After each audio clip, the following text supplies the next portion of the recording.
কেমন আছো তোমরা সবাই? আশা করি তোমরা সবাই খুব ভালো আছো, আর আমিও ভালো আছি।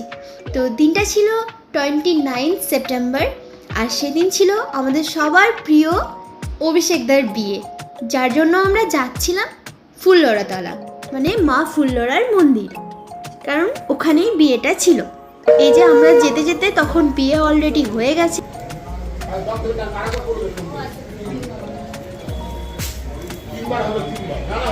আমাদের যেতে যেতে প্রায় 12:30 বেজে গেছিল, তাই জন্য আমাদের কপালে আর বিয়ে দেখা জুটল না। কংগ্রাচুলেশন।